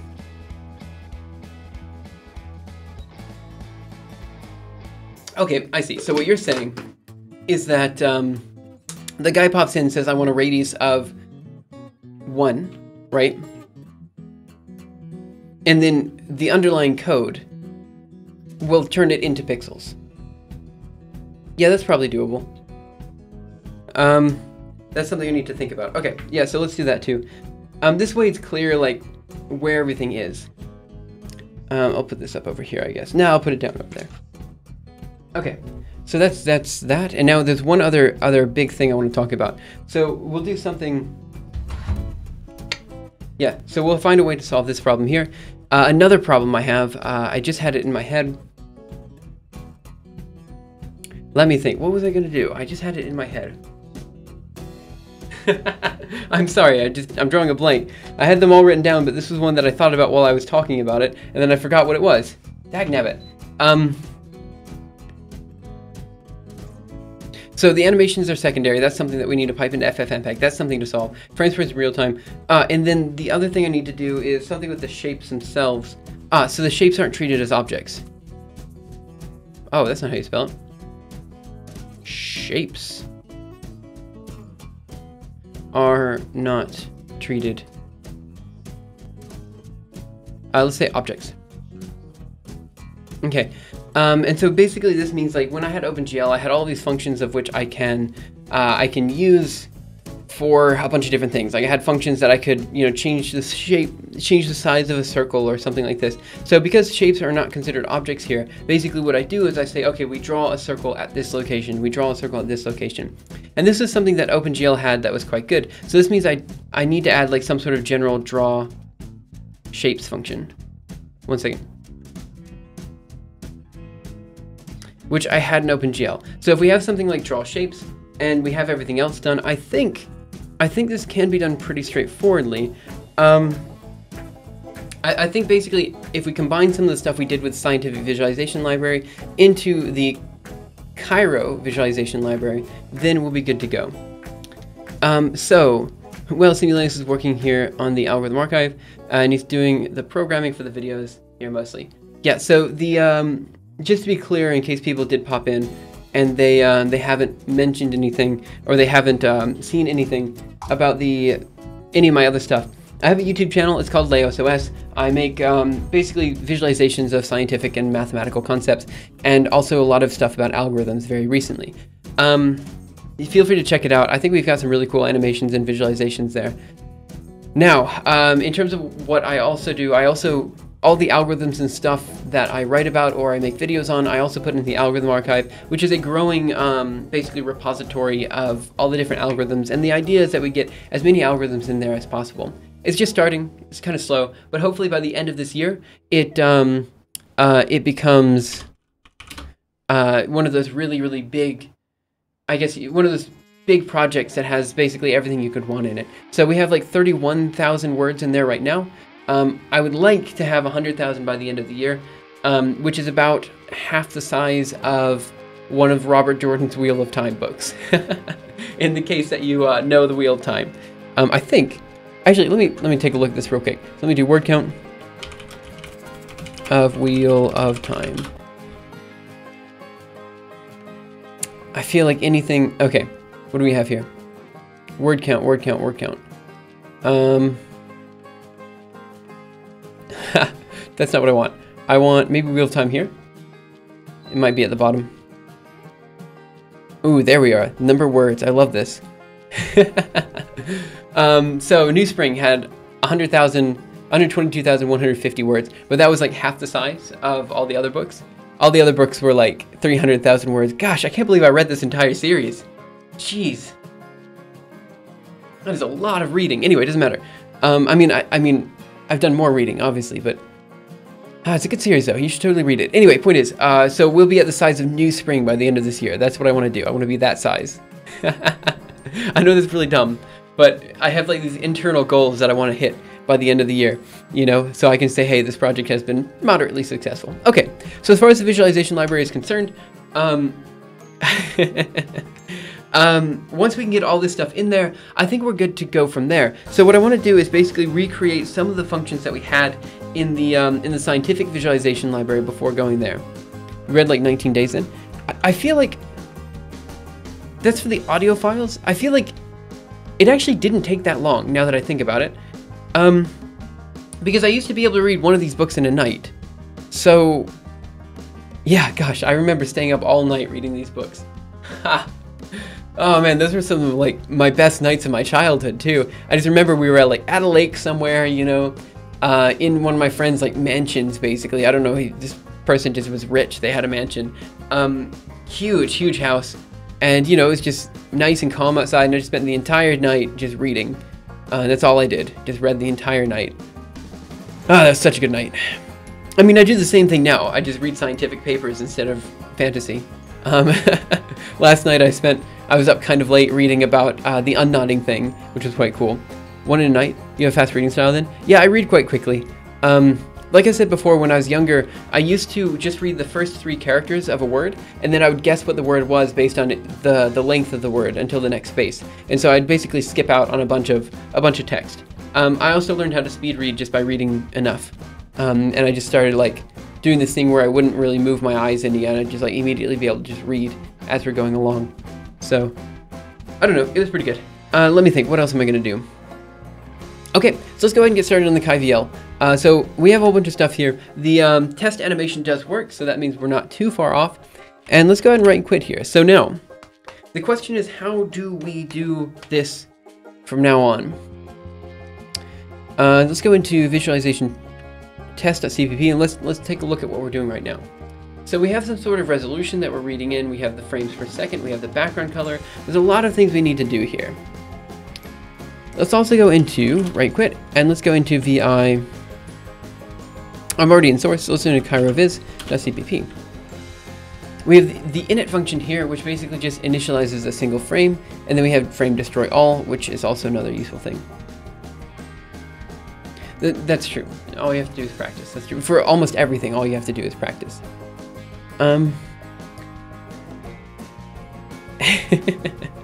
Okay, so let's see, what do we have here? Create background, color background. Yeah, all right. Let's do it. Okay, so what do we need to do first? Which one of these do we want to attack first? Frames versus real time, screen resolution is pixel-based, shapes are not objects. We got a lot of work we actually need to do in order to do all these changes. We could also... Okay, so let's go ahead and start with the shapes are not objects things, because that's one that I can attack right now without too much of a hassle. So I'm going to go ahead and go over here, and let's go ahead and create VI shape functions. Actually, wait, before we do this, let me do a quick cd ... Let's go into vi.get ignore, and let me just very quickly do a .o in here. What other files do we need to ignore? .o files here.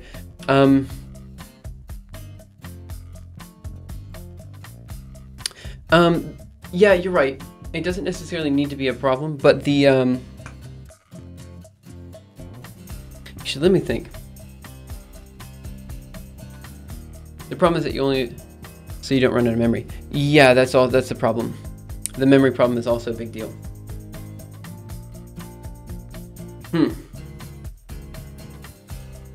Okay. So let me think then. We know we want to ignore .o files.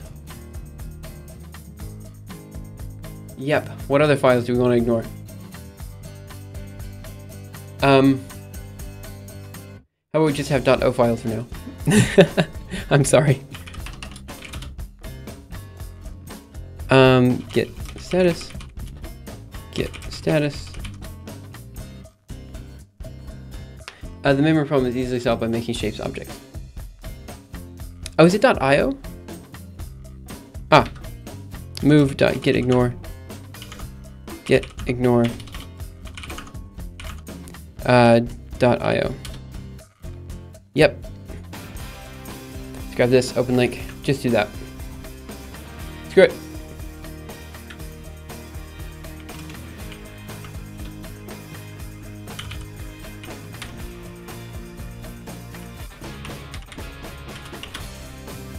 Done. Get status. And I'm just going to go ahead and commit what we currently have. Dagnabbit. Let's move. Get ignore. This is my bad. I'm sorry, guys. This is what I get for being an idiot. Okay, now let's do... Come on, one of these days. Now we're going to do get status. Good, that's what I want. And now we're just going to do get add... Get add. The thing is, it keeps the visualization test, so I want to add that to the get ignore file. And we're just going to do... Or just call it .out. No, let's just add it to the get ignore file. So let's do... get status. Good, so get add dot get status one more time. Good, looks okay. Get commit -m, adding what we had, adding visualization from Simuleos library. I guess project. Git push. Okay, so now we have what we had previously from the other library. And that should be good. Just use Mac OS, Linux, Windows for safety on getignore.io. Yeah, well, too late. Already done. Let's see, .getignore. The thing is, I wasted all of today just talking. I need to not do that as much from now on. Let me think. What do we want to do today then? Let's see what we actually can attack. So let's go ahead and VI. So if we want to render frame by frame, let me do some organization today, because there's some stuff that we need to do. So let's go ahead and open up a couple files here, cd source, ls, and let's go here, cd source, and let's go into vi chiroviz.cpp. Okay, so I guess I want to create a couple files here, one for specifically frame animations and stuff like this. So this would be like, I guess maybe we have like a data structures or something like that.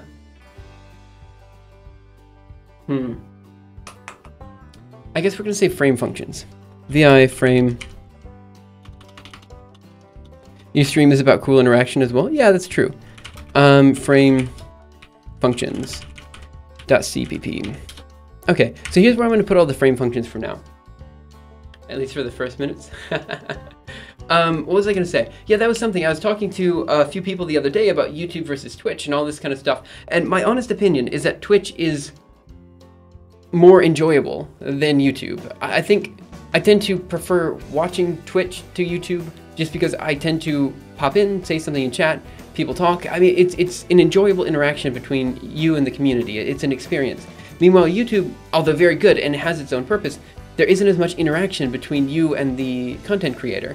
So if you want to interact with someone, you leave a YouTube comment and hope that they read it. But in general, people don't read YouTube comments. So, I mean, usually switch to programming after the talking phase. Yeah, that's also true. I just didn't do that today. I apologize for that.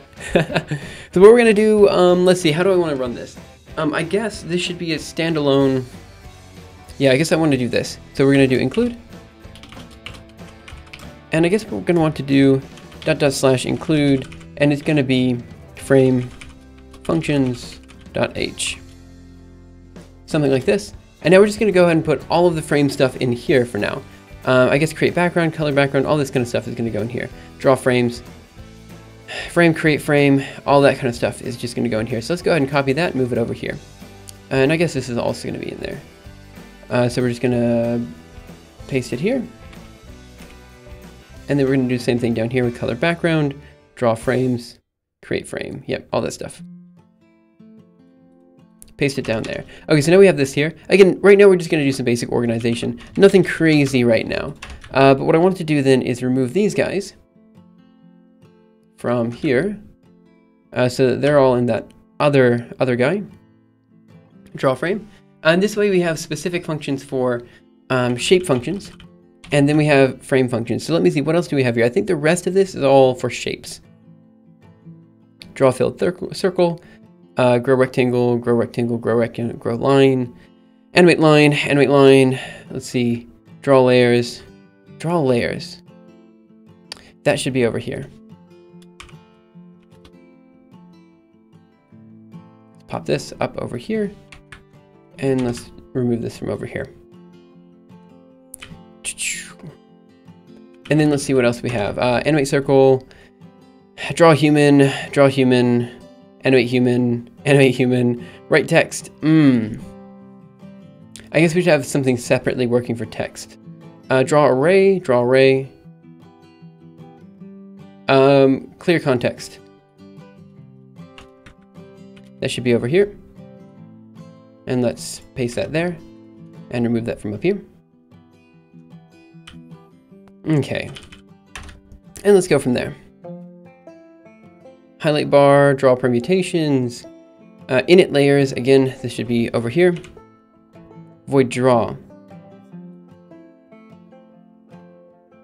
Huh, I don't actually know what that is, but that's okay. Let's see, fled, SciGen, CSAIL, MIT. What do we have here? Comparing consistent hashing. Wait, weren't you just asking about how to code? Because I feel like this is way more complicated than that. While intuitive in theory, 4-bit architectures in web services, while intuitive in theory, have not until recently been considered unfortunate. In fact, few researchers would disagree with the simulation of online algorithms, which embodies the intuitive principles of complexity theory. Although such a claim might seem unexpected, it is buffeted by the related work in the field. Here we explore a novel algorithm for the improvement of wide area network wantage, proving that the acclaimed cacheable algorithm for simulation of replication by Martinez is impossible. I don't follow that at all. So let's go ahead and do this. We have draw, but I'm going to leave that in here for now. Plot. Also going to leave that in here. Okay, good. So now we're going to go into rate and quit, and now we're going to go into cd./include. And yeah, we're going to make the new file, SciVL. I guess this is what I want to do. I want to cp the current guy, which is CairoViz, and do this into frame functions. 1 second, I can write this. .h. The iframe functions.h.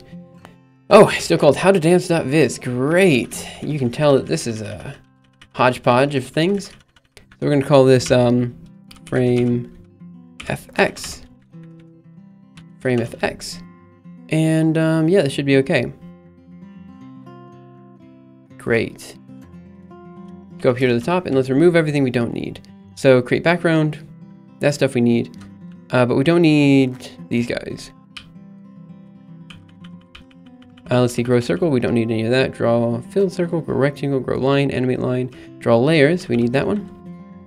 Animate circle, clear context, we need that one. Draw array, we don't need these. Bar graph, highlight bar, draw permutations. Init layers, we need that one. Draw plot, none of these guys. Okay, let's go here and let's go into VI chiroviz.h and let's just try to get that same visualization. Wait, what is this? I laughed my off watching James try to visualize that. How long have you been using VI? Since I was born. I was literally born, and then the next day my parents gave me a computer and they said, hey, I don't know what to do to entertain you, so please try to quit out of this text editor. And since then, I've just been using VI. I mean, I actually knew how to use VI before I started talking. It was kind of weird. Why do some highly intelligent people use pretentious language when writing and speaking? I think there's actually a very good answer to this. If you don't mind me trying to go through this, I think the answer to this is actually imposter syndrome. I think people try to sound as intelligent as people think they are, you know? So if you think that I'm very smart, then I want to use a language that reflects how smart you think I am. And sometimes it works, sometimes it doesn't, you know? Let me see something. Dang, it's still too dark outside. Anyway, but I think in a way you're, how do I put this? You are impersonating yourself, which is why it's called imposter syndrome, you know? This one, that explains the paper thing. Open link. And automatic, ha, ha, ha, ha, ha. All right, I got it. That's pretty good. Oh, automatic paper generator. All right, I like that. That's good. Chiroviz.h, let's change this to chiroviz.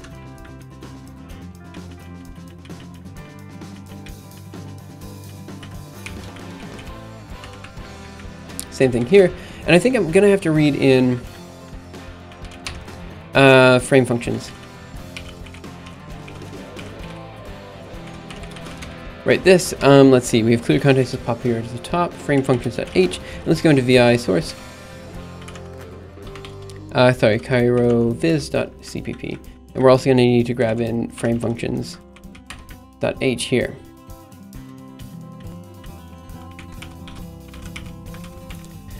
Okay, what do we have? I think this is already all set.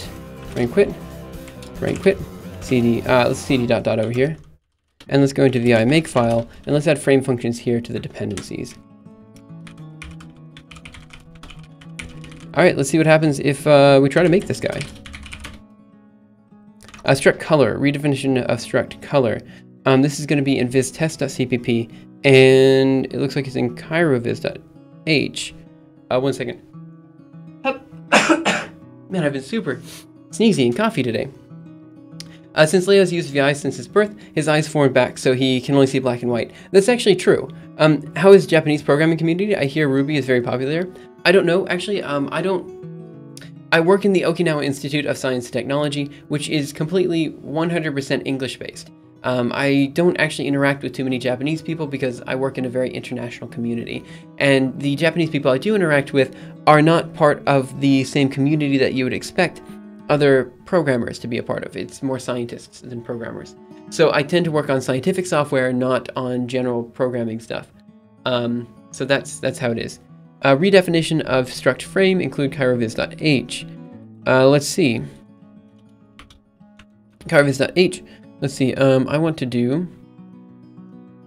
Oh, these guys need to be deleted here. Write this. Go here. Make that. And in principle, this should be okay. Let's do make clean. Make. Oh, I know the problem. Quit. c.source. vi viztest.cpp.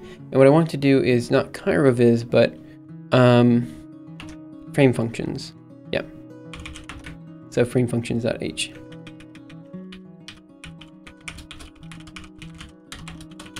Go over here, make that, and hopefully this will make, okay. Write this, go over here, make clean, make. Okay, come on. In function main, vistest.cpp21, undefined reference to init layers. But I have init layers. Undefined reference to init layers. Let me think. What would the problem be? Let's cd ... Let's go into vi include. I don't know. What am I looking for? Include frame functions.h, and let's do init layers. It looks like I have it. 4 arguments. Undefined reference in, yeah, it seems okay. So I guess maybe we go into the make file. Let's see, chiroviz.h, include vec.h. We're creating all the objects. Did I create the appropriate object? Chiroviz.cpp, source.cpp. Do a quick ls here. Viztest.o, chiroviz.o, but I did not create. Oh, I see. That's because it's not in the object. So we want to do frame functions.o. Make that. And in principle, this one should make. Good. Okay, so now let's go ahead and run the last viz test just to make sure it works. And actually, let's remove all the frames that are currently in temp. So remove, let's do temp, image, star. And now we're going to do the last viz test just to make sure it works. Looks like it probably is. And then let's see, what are we going to do from here? I think what I want to do is go ahead and start figuring out how I'm going to create these, all of the different objects and stuff like that, how to change rendering so it renders frame by frame instead of rendering all at once. This way I save a huge memory footprint and stuff like that. So there's a whole bunch of things that I need to attack. We wrote down the list. I need to make sure I have the list written down on the side. So let me also write that down on the side. So let me see. I'm going to write these down. So animations are secondary. Are secondary. Okay, so this basically means I need to have some sort of time parameter. I'll get to that in just a second. Then we do frames versus real time, so real time. Okay, a pipe to ffmpeg. Pipe. Screen resolution, so we want to do screen res / pixels, and then we want to do shape objects, and then rendering frame by frame. Okay, so Cicero. Currently, most of the visualizations I have done, I'm either using Cairo, which is the library I'm currently working on right now, or I use the scientific visualization library, which is completely OpenGL based. As we discussed earlier in today's stream, there are benefits and drawbacks for using OpenGL for this case. One of the big benefits is that OpenGL can do everything in real time, which is great. Cairo can't necessarily do everything in real time. However, that's also a bit of a drawback because it means that if I want to grab static images and I want to create like very high resolution visualizations, OpenGL, I'm going to have to do like a screen cap, which means I'm not really taking the actual source and turning that into a video. And SciVL, yep. So if I go back and I do, let's see, projects, SciVL here, and I run /SciVL-S Fourier, like this is OpenGL that I'm using here. Granted, I'm not doing it very well, and I think for 3D animations and stuff like that, I'm just going to go back to do, doing Blender for 3D animations. The 3D animations we made with Blender worked very well. Granted, they took forever to visualize, but they worked pretty well, and I think that's fair enough, you know? And I think that's what we'll do from now on. So Blender for 3D, SciVL for 2D, and then SciVL for anything we need OpenGL for. And that's kind of how we go from there.